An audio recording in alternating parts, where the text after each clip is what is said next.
civilmedia.mk. Слободно, независно, отворено. Јас сум Стојна Митева од Струмица и сум новинар пред се и водител во регионалната телевизија Канал ВС во Струмица и дописник за македонска телевизија, но паралелно работам и како психолог гешталт терапевт во Центарот за згрижување на жртви на семејно насилство. Претходните соговорнички, колешки зборуваа буквално за родовата еднаквост, за влијанието врз младите, каде сме сега, а каде би требало да бидеме. Јас од она кое што го работиме секојдневно, паралелно и со новинарството, и со Центарот за згрижување на жртви, сваќам дека се повеќе и повеќе стануваме несензитивни. За жал, несензитивни не се и младите, ниту пак нешто правиме да ги сензибилизираме.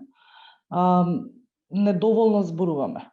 За себе си нема да кажам дека недоволно зборуваме, затоа што зад себе веќе пред некој ден го промовирав и документарниот филм за семејното насилство, кој што останува во каналите на документаристиката за семејното насилство и колку жртвите на семејно насилство лутаат во лабиринтот на онаа бирократија која што никако не можеме да ја искорениме, ниту па чинам не правиме ништо за да ја искорениме.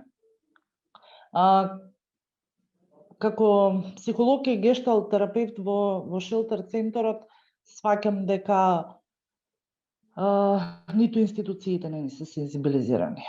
На локално ниво, една од најкрутите институции, СВР Струмица, можеби и некако стануваат најсензибилни.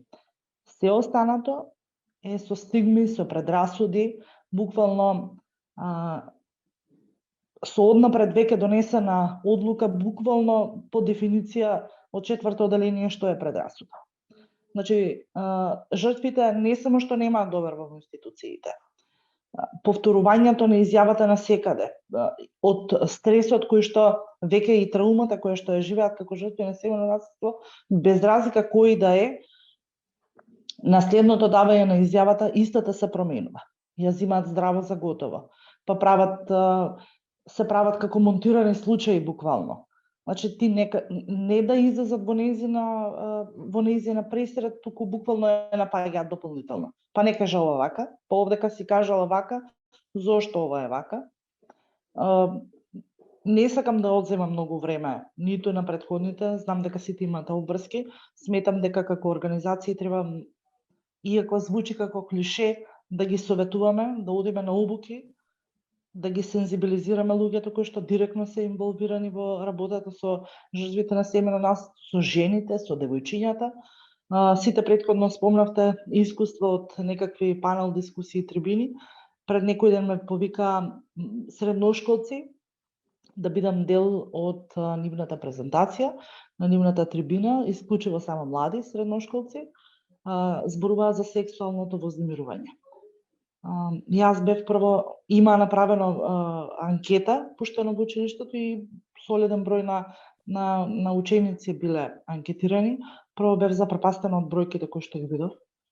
Второ, сватив дека децата не знаат, не ни познаваат општи поимиви, испомешале буквално се.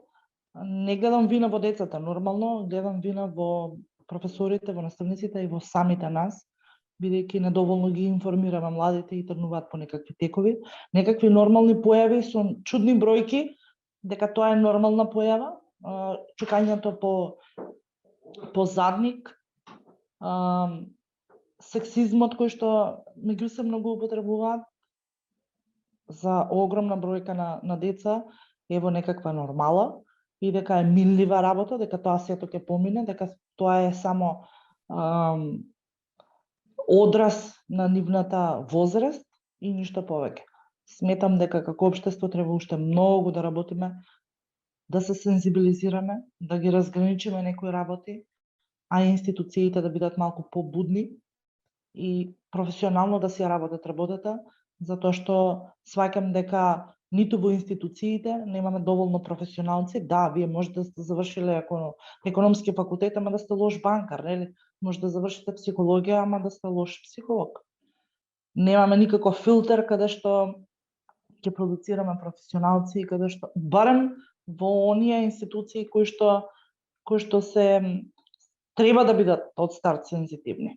Еве зборнавме за горлив проблем со кој што се соочуваме како општество. Сите индивидуално верувам дека и понатаму ќе продолжиме во борбата против родовата еднаквост, во борбата против семејното и родово базираното насилство и да не молчиме.